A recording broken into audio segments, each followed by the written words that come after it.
Hi, welcome to our channel. எல்லோரும் எப்படி இருக்கீங்க? கண்டிப்பாக நல்லா இருப்பீங்கன்னு நினைக்கிறேன். இன்றைக்கி வந்துட்டு நார்மலாக ஒரு vlog தாங்க. எனக்கே போர் அடிக்குது. கட்டிங் வீடியோ போட்டு போட்டு செம்மையாக போர் அடிச்சிருச்சு எனக்கே. ஸோ அப்புறம் பார்க்குற உங்களுக்கு அதை விட போர் அடிக்கும்னு நினைக்கிறேன்.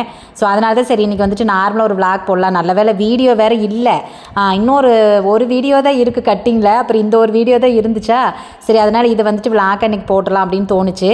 ஸோ அதனால் vlog பார்க்க பிடிக்கல அப்படின்னா ஓட்டி விட்டுருங்க. இன்னொன்னா இது எப்படி சொல்கிறது, வெறும் நார்மல் vlogன்னு நினச்சிடாதீங்க. சப்போஸ் நான் பேசுகிறப்ப எனக்கு ஏதாவது ஒரு விஷயம் தோணுச்சு, டக்குன்னு சொல்லணும்னு தோணுச்சுன்னா அது வந்து இடையில ஏதாவது சொல்லியிருப்பேன். ஸோ எனக்கும் ஒரு பெரிய ஐடியா கிடையாது. பட் இருந்தாலும் பாருங்கள், ஏதாவது உங்களுக்கு மேபி தேவையானது இந்த வீடியோவில் இருக்கலாம். இல்லை பரவாயில்ல, எனக்கு இது பார்க்க பிடிக்கல அப்படின்னா தாராளமாக இதை வந்துட்டு ஸ்கிப் பண்ணிக்கோங்க. ஸோ இன்றைக்கி வந்துட்டு நான் ஒரு குட்டி பாப்பாவுக்கு வந்து பட்டுப்பாவாடை சட்டைக்கு ப்ளவுஸுக்கு வந்து மார்க் பண்ணிகிட்ருக்கேன். ஸோ இது வந்து நம்ம இப்போது ரீசெண்டாக போட்டிருந்தேன்னு நினைக்கிறேன், சேல்ஸ்க்காக அப்படின்னு சொல்லி போட்டிருந்தேன். இது ஏன் அப்படின்னா, நம்ம இதுக்கு முன்னாடி ஒரு ஃப்ராக் வந்து போட்டிருப்போம். அதுவும் பாப்பாவுக்கு ஒரு 2 to 3 years பேபிக்கு வந்துட்டு ஃப்ராக் ஸ்டிச் பண்ணி அது ஷாலெல்லாம் வந்துட்டு ரெடி பண்ணியிருந்திருப்போம். ஸோ அவங்களுக்கு வந்து ஸ்டிச் பண்ணணுமா, அது சாரியில் பேலன்ஸ் பீஸ் இருந்துச்சா, சரி அதனால் அதை வந்துட்டு ஸ்டிச் பண்ணிட்டு சேல் பண்ணிடலாம். ஏன்னா அது அப்படியே வச்சுட்டு இருந்தாலும் நமக்கு எது யூஸ் ஆக போகுது இல்லையா. எங்கள் பாப்பாவுக்கும் அது பத்தாது. அதனால தான் சரி அப்படின்னு சொல்லிட்டு அது ஸ்டிச் பண்ணிடலாம் அப்படின்னு அண்ணாக்கிட்ட சொன்னேன். ஸோ அதுக்காக தான் இன்றைக்கி வந்துட்டு அந்த ப்ளவுஸ் வந்து கட் பண்ணிகிட்ருக்கேன். ஸோ அது யாருக்காவது வேணும் அப்படின்னா நீங்கள் வந்து வாட்ஸ்அப்பில் வந்து மெசேஜ் பண்ணுங்கள். அது இன்னும் இருக்குது. 2 to 3 வயசு பாப்பாவுக்கு மட்டும்தான் அது பத்தும். ஸோ அதனால் அது வேணும் அப்படின்னா எனக்கு வந்துட்டு வாட்ஸ்அப் பண்ணுங்கள். இல்லை இதே மாதிரி உங்களுக்கும் வந்துட்டு உங்கள் குட்டி பாப்பாவுக்கு வந்து ஸ்டிச் பண்ணணும் அப்படின்னாலும், கஸ்டமைஸ் பண்ணணுன்னாலும் எந்த ஏஜில் இருக்கிறவங்களுக்கும் பண்ணிக்கலாம். ஸோ அதனால் அப்படி வேணும்னா எனக்கு வந்துட்டு மெசேஜ் பண்ணுங்கள். சரி ஓகே, இன்றைக்கி வந்து அதுதான் பண்ணிகிட்டு இருந்தேன். அப்புறம் பக்கத்து வீட்டு, அதாவது மேலே நம்ம குடியிருந்தோம் இல்லையா, அங்கே பக்கத்து வீட்டில் ஒருத்தங்க இருந்தாங்க. ஸோ அவங்க ரொம்ப க்ளோஸ் நமக்கு. அவர் வந்திருந்தார். அவர் வாரம் ஒரு கதை வீட்டுக்கு வருவார். அப்புறம் அவர் வந்திருந்தார். அவர் வந்து பேசிகிட்டு இருந்தார். ஸோ அதனால தான் நான் இடையில வந்து சிரிச்சுக்கிட்டே கட் பண்ணிகிட்டு இருப்பேன். அது வந்து அவர் ஏதாவது சொல்லிகிட்டே இருந்தார், சிரிச்சுட்டே கட் பண்ணிட்டு இருந்தார். அப்புறம் கேட்டார், ஐயோ வீடியோ ஓடிட்டு இருக்குது அப்படின்னாரு. ஆமாங்க அப்படின்னேன். அப்புறம் நான் பேசுகிறதெல்லாம் அதில் வருமே அப்படின்னாரு. நீங்கள் பேசுகிறதெல்லாம் வராது, கவலைப்படாதீங்க, அதெல்லாம் கட் பண்ணி விட்ருவேன், கட் பண்ணி விட்டு நான் தான் பேசிக்குவேன் அப்படின்னேன். சரி சரி அப்படின்னா சரி தான், இல்லாட்டி அப்புறம் நாம் எதையாவது ஒன்று பேசுவோம், அதெல்லாம் வந்துருமில்ல அப்படின்ட்டு இருந்தாங்க. ஸோ அதுதான் பண்ணிகிட்டு இருந்தேன். டக்குன்னு ஞாபகம் வருது பாருங்கள். ஆக்சுவலாக நேத்திக்கா நேத்திக்கோ எனக்கு சரியாக ஞாபகம் இல்லை. நேத்திக்குன்னு தான் நினைக்கிறேன். ஒருத்தங்க வந்து ஒரு கஸ்டமர் வந்திருந்தாங்க. அவங்க வந்து நம்ம கடைக்கு ஆப்போசிட்டில் தான் இருக்காங்க. அவங்களுக்கும் நம்ம ப்ளவுஸ் தைச்சிருக்கோம். அவங்களோட ரிலேட்டிவ்ஸ்க்கு வந்துட்டு நம்ம கல்யாண வேலையும் பண்ணி கொடுத்துருக்கோம். அது போக போன ஒரு 2-3 மாதத்துக்கு முன்னாடின்னு நினைக்கிறேன், ஒரு கல்யாணத்துக்கு வந்துட்டு கல்யாண மாப்பிள்ளையோட சிஸ்டர்ஸ் இருப்பாங்க இல்லையா, ஸோ அவங்களுக்கெல்லாம் வந்துட்டு நம்ம ப்ளவுஸ் பேட்டர்னெல்லாம் வந்து ஸ்டிச் பண்ணி கொடுத்துருந்தோம்.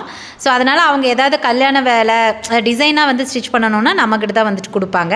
ஸோ அவங்களே நார்மல் ப்ளவுஸ் எல்லாம் வெளியில் கொடுக்குறாங்கன்னு நினைக்கிறேன், அதிகமாக வரமாட்டாங்க. பட் இருந்தாலுமே டிசைன் அப்படின்னா நம்மக்கிட்ட தான் வருவாங்க. நிறைய பேத்துக்கு சொல்லுவாங்க அவங்களோட ரிலேட்டிவ்ஸ்க்கெல்லாம். ஸோ அந்த மாதிரி பண்ணிகிட்ருப்பாங்களா. அப்புறம் அவங்க நான் சொன்னால இப்போ 2-3 மாதத்துக்கு முன்னாடி தைச்சேன்னு சொல்லிட்டு, அதில் வந்து ஒரு பொண்ணு போட்டிருந்த ப்ளவுஸ் வந்து இவங்களோட பொண்ணு போல் இருக்குது. அந்த பொண்ணு எனக்கு சரியாக தெரியல, ஃபோனில் தான் பேசினாங்க. அவங்களுக்கு வந்து ரொம்ப பிடிச்சிருச்சா. ஸோ அதனால் அதே டிசைன் எனக்கு வந்துட்டு வேணும், ஸ்டிச் பண்ணி கொடுக்க சொல்லுங்கள் அப்படின்னு வந்து சொல்லியிருந்தாங்களா. சாரியும் கொடுத்து விட்டுருந்துருக்காங்க. அப்புறம் நேற்றுக்கு வந்து ஈவினிங் கொண்டு வந்தாங்க. அவங்களோட பேத்தி வந்து 7 to 8 வயசு ஆகுதா, ஐயோ 8-9 வயசு சொன்னாங்க. பட் ஆனால் ரொம்ப குட்டி பாப்பாவாக தான் இருந்தா, ஒல்லியாக சின்ன துளூண்டு பிள்ளையாக தான் இருந்தாலா.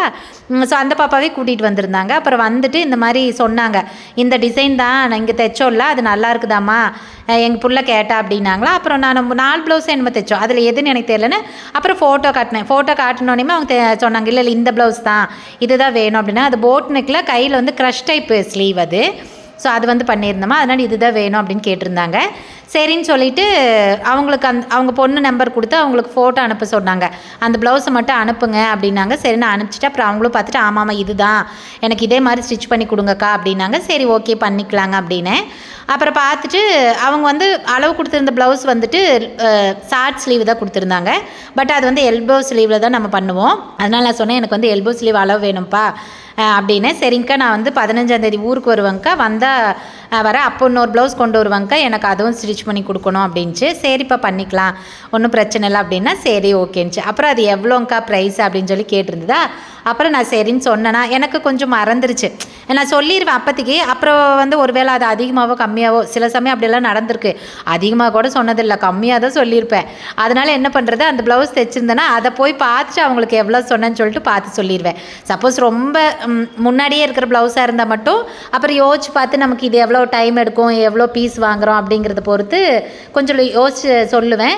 பட் இருந்தாலுமே அந்த மாதிரி ரீசெண்டாக தைச்சிருந்தோம் அப்படின்னா அதை பார்த்து ப்ரைஸ் சொல்லிடுறது.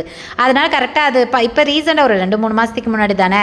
அப்புறம் அதனால் சரின்ட்டு அதை பார்த்துட்டு ப்ரைஸ் சொன்னேன்னா அப்புறம் சொல்லங்காட்டி அக்கா ஓகேங்க்கா எனக்கு ஒன்றும் பிரச்சனை இல்லைன்னு சொல்லிட்டாங்க. சொல்லிட்டு மறுபடியும் அக்கா அமௌண்ட்டு கொஞ்சம் குறைச்சிக்க மாட்டேங்க, ஒரு 50 ரூபா குறைச்சிக்கலாங்க்கா அப்படின்ச்சா. அப்போ நான் சொன்னேன் இல்லைப்பா, நம்ம எப்போவுமே குறைக்கிறதில்ல, நான் எச்சு சொல்லி குறைக்கிற வேலை எனக்கு கிடையவே கிடையாதுப்பா, எல்லாமே ஒரே ப்ரைஸ் தான் அப்படின்னு. அப்படிங்காட்டி அப்புறம் சரி ஓகேங்க்கா நீங்கள் ஸ்டிச் பண்ணி கொடுத்துருங்க அப்படின்ட்டு சரி அப்படின்னு. அப்புறம் அவங்க அம்மா கிட்ட கொடுத்துட்டு அப்புறம் அவங்க அம்மா பேசினாங்க. அவர் என்னங்க ஆமாம் அவங்க கல்யாணத்துக்கு வேலை செஞ்சு அவங்க வந்து குறைக்கல அப்படின்னாங்க. அதாவது கல்யாணம் ஒர்க் பண்ணுறப்ப நான் என்ன பண்ணுவேன்னா ரவுண்ட் பண்ணுவேன், குறைக்க மாட்டேன், ரவுண்ட் பண்ணுவேன். இப்போ ஒரு 5000 ரூபா வருதுன்னு வச்சுக்கோங்களேன், 5300 அப்படியெல்லாம் வந்துச்சுன்னா அந்த 300 ரூபாயை ரவுண்ட் பண்ணிடுவேன். அதுவும் அவங்க என்ன டிசைன் தைக்கிறாங்கங்கிறத பொறுத்து தான்.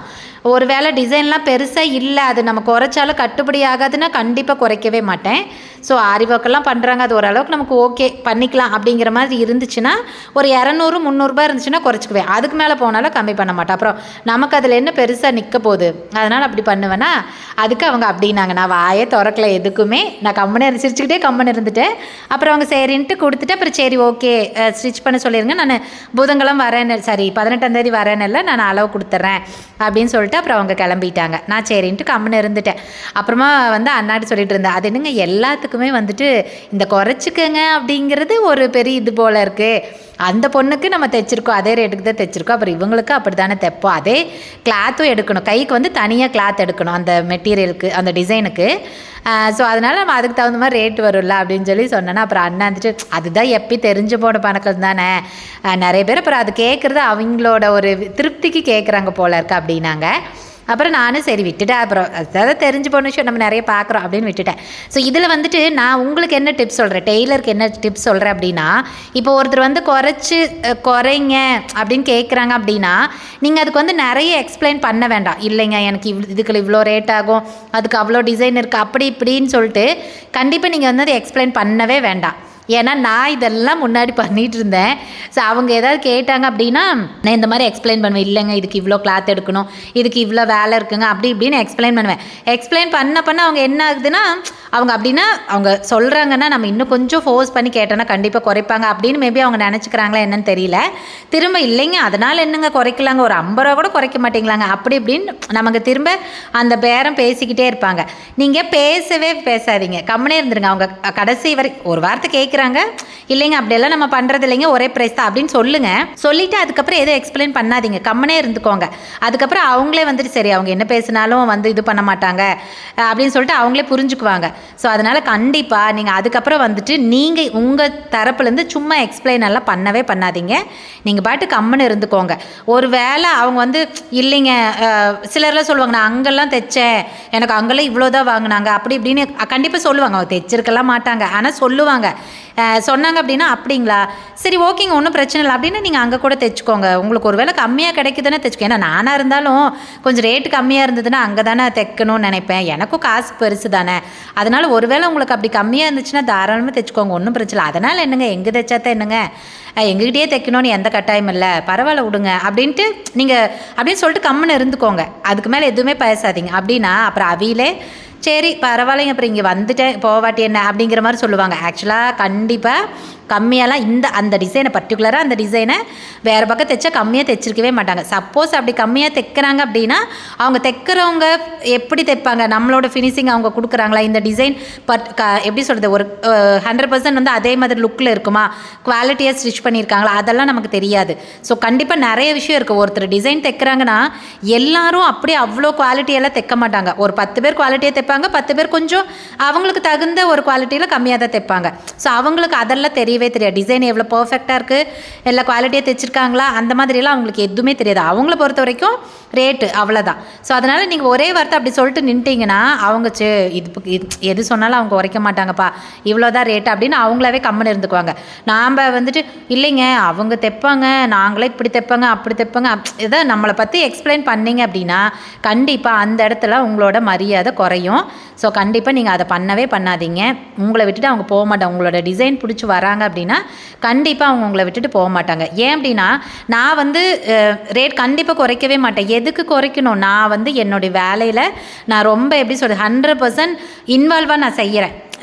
அசால்ட்டாக அது ஏதோ தைச்சி கொடுத்தா போதும் அப்படின்னு நான் எப்போவுமே வேலை செய்கிறதில்ல. ஸோ நான் இன்வால்வாக செய்கிறேன், அதுக்கு அவ்வளோ மெனக்கெடுறேன், டைம் ஸ்பெண்ட் பண்ணுறேன். கொஞ்சம் ஏதாவது நான் எதிர்பார்க்குற அந்த ஃபினிஷிங் வரல அப்படின்னாலும் அந்த ஃபினிஷிங் வர வரைக்கும் நான் வந்துட்டு அது எஃபோர்ட் போட்டு நான் பண்ணுறேன். அப்படிங்கிறப்போ என்னுடைய ஒர்க்கோட குவாலிட்டி என்ன அப்படின்னு எனக்கு தெரியும். சாதனை மற்றவங்களுக்கு எக்ஸ்பிளைன் பண்ண வேணுங்கிற அவசியம் கிடையாது, பண்ணினாலும் அவங்களுக்கு புரியாது. அப்படிங்கிறப்ப அது ஏன் நான் அந்த வேலையை செய்யாட்டி. ஸோ அதனால் நான் கண்டிப்பாக குறைச்சிக்கவே மாட்டேன். அதில் நான் ரொம்ப கான்ஃபிடண்ட்டாக இருப்பேன். அது வந்து சிலர் நினைப்பாங்க, என்ன அந்த அக்கா நம்ம இவ்வளோ தைக்கிறோம் கொஞ்சம் கூட குறைச்சிக்க மாட்டேங்கிறாங்க அப்படின்னு சொல்லிட்டு. எதுக்காக குறைச்சிக்கணும்? நம்ம இதுதான் பிஸ்னஸ், இதுதான் தொழில். நமக்கு ஒன்றும் வாடகை வந்து சும்மா ஹவுஸ் ஓனர் வந்து வாடகை விட போகிறதில்ல. வீட்டு செலவு நம்மளுக்கு இல்லை, அவங்களுக்கு தான் இருக்குது, நமக்கு இல்லாமல் இல்லை. நமக்கு குழந்தைக்குட்டி இல்லையோ செலவு இல்லாமல் அப்படியே நம்ம 2 பேர் புருஷ பொண்டாட்டி மட்டுமோ இல்லை நான் மட்டும் தனியாகவே கிடையாது. நமக்கும் ஃபேமிலி இருக்குது. அவங்களுக்கு எத்தனை செலவாகுதோ அத்தனை செலவு நம்மளுக்கும் ஆகும். சரிங்களா? அப்படிங்கிறப்போ நம்ம எதுக்காக குறைச்சிக்கணும்? அப்போ நம்மளோட வேலையில் நம்ம கான்ஃபிடண்ட்டாக இருக்கோம், என்னுடைய குவாலிட்டியில் நான் கான்ஃபிடண்ட்டாக இருக்கேன் அப்படின்னா அந்த இடத்துல நான் கான்ஃபிடண்ட்டாக நிற்பேன். இல்லை நான் குறைச்சிக்க மாட்டேன் அப்படிங்கிறதுல. ஒருவேளை என்னுடைய ஒர்க் கொஞ்சம் எதாவது தப்பாக இருக்குதுன்னா நம்ம அந்த இடத்துல பேசவே முடியாது. அது தப்பு, அது செய்யக்கூடாது நம்ம. ஸோ அப்படிங்கிறப்ப கண்டிப்பாக உங்களோட ஒர்க்கில் கான்ஃபிடண்ட்டாக இருங்க. இந்த மாதிரி ரொம்ப எக்ஸ்பிளைன் பண்ணாதீங்க, அவங்க கண்டிப்பாக புரிஞ்சுப்பாங்க. சரிங்களா? கண்டிப்பாக உங்களோட ஒர்க் பிடிச்சதுன்னா உங்களை விட்டு எங்கேயுமே போக மாட்டாங்க. அது கேட்குறது அவங்களுக்கு அதில் ஒரு சந்தோஷம். ஒருவேளை நம்ம கேட்டு அவங்க குறைச்சிருவாங்களோன்னு அவங்க எக்ஸ்பெக்ட் பண்ணிட்டு கேட்குறாங்க. ஸோ அது அவங்க பேர்லேயே நான் தப்புன்னு சொல்ல மாட்டேன். பட் நம்மளோட ஒர்க்கில் நம்ம கரெக்டாக இருந்துக்கலாம். அதே மாதிரி கஸ்டமராக இருக்கிறவங்க நீங்கள் ஒரு கடைக்கு போகிறீங்க அப்படின்னா குறைச்சி கேட்காதீங்க. ஏன்னா அவங்களோட ஒர்க்குக்கு அவங்க தகுந்த காசு தான் வாங்குவாங்க. எல்லாருமே தான், நானுன்னு இல்லை, மேக்ஸிமம் 90% ஆளுங்க அப்படி தான் வாங்குவாங்க. ரொம்ப ரேராக சிலர் தான் வந்துட்டு ரொம்ப ஜாஸ்தியாக வாங்குறது அந்த மாதிரிலாம் பண்ணுவாங்களே தவிர மற்றபடி எனக்கு தெரிஞ்சு மேக்ஸிமம் நம்ம செய்கிற வேலைக்கு மட்டும்தான் காசு வாங்குவாங்க. ஸோ அப்படிங்கிறப்ப கண்டிப்பாக குறைச்சி கேட்காதீங்க. அதே மாதிரி உங்களை பொறுத்த வரைக்கும் உங்களுக்கு ஒரு 50 ரூபா அது பெரிய எப்படி சொல்ற பெரிய இதே கிடையாது. செலவு எப்படி சொல்கிறது, அந்த காசு ஒரு பெருசே கிடையாது 50 ரூபாங்கிறது. பட் எங்களுக்கு ஒரு நாளைக்கு ஒரு 5 பேர்த்துக்கு நமக்கு ப்ளவுஸ் தைக்கிறோம் அப்படின்னா 5 பேர்த்துக்கு 50 ரூபா குறைச்சி என்ன ஒரு நாளைக்கு 250 ரூபா குறையும். அப்போ மாதத்துக்கு கிட்டத்தட்ட 6000 ரூபாய்க்கு மேலே குறையும். அப்போ எங்களோட வாடகைக்கே மீறின காசு எங்களுக்கு வந்து அது லாஸ் ஆகிடும். அப்போ நாங்கள் எப்படி வந்துட்டு செலவு பண்ண முடியும்? நம்ம கடன் நடத்துகிறதே தொழிலுக்காகவும், அதுதான் நம்மளுக்கு தொழில் அப்படிங்கிறதுனால தான் நம்ம கடன் நடத்துகிறோம். அதே சமயம் இதில் தான் நமக்கு சாப்பாடு எல்லா இதுவும் வந்துட்டு நம்ம வாழ்வாதாரமே இதில் தான் இருக்குது. அப்படிங்கிறப்போ உங்கள் ஒருத்தருக்காக நாங்கள் பார்த்தோன்னா எல்லாத்துக்கும் பண்ணுற மாதிரி இருக்கும். அப்போ அது யாருக்கு நாங்கள் பண்ண முடியும்? உங்களுக்கு குறைச்சி இன்னொருக்கு குறைக்கல அப்படின்னா அது எங்கள் மேலே அது தப்பாக போய் முடிஞ்சிடும். அப்படி குறைக்கிறோன்னா அது யாருக்கு குறைக்கணும் யாருக்கு குறைக்கக்கூடாது ஒன்றுமே தெரியாது. அப்போ நாங்களே பைத்தியம் பிடிச்சிரும் எங்களுக்கே. அதனால் தயவு செய்து அந்த குறைக்கிறதுக்கு கேட்கவே கேட்காதீங்க. அப்படி ஒரு வேளை உங்களால் அதை அஃபோர்ட் பண்ண முடியல, எங்களோட சார்ஜ் வந்து உங்களுக்கு அஃபோர்ட் பண்ண முடியல அப்படின்னா தாராளமாக உங்களுக்கு எங்கேயாவது கம்மியாக ஸ்டிச் பண்ணி கொடுக்குறாங்க அப்படின்னா கண்டிப்பாக அங்கே போய் பண்ணிக்கலாம், தப்பே இல்லை. இல்லையா எனக்கு நல்லா டிசைன் போட முடியலன்னா பரவாயில்ல, நீங்கள் நார்மலாகவே ஸ்டிச் பண்ணிக்கோங்க. ஒருத்தர் பார்த்து ஆசைப்படாதீங்க, உங்களுக்கு என்ன முடியுமோ அதை மட்டும் செய்யுங்க. ஏன்னா நீங்கள் உங்களோட கஷ்டத்துக்காக இன்னொருத்தரை கஷ்டப்படுத்தாதீங்க. அது ரொம்ப ஒரு தப்பான விஷயம் இல்லைங்களா? நமக்கு கடவுள் இப்படி தான் கொடுத்துருக்காருன்னா நம்மளோட லைஃப்பை நம்ம ரன் பண்ணிக்கலாம் எவ்வளோ கஷ்டமாக இருந்தாலும். ஆனால் நம்மளோட கஷ்டத்தை இன்னொருத்தங்க மேலே கொண்டு போய் திணிக்கக்கூடாது. சரிங்களா? ஸோ அதனால் முடிஞ்ச அளவுக்கு உங்களால் அஃபோர்ட் பண்ண முடியும் அப்படின்னா நீங்கள் வந்து ஸ்டிச் பண்ணுங்கள். இல்லை என்னால் முடியாதுன்னா தாராளமாக நீங்கள் நார்மலாகவே ஸ்டிச் பண்ணிக்கோங்க, தப்பு கிடையாது.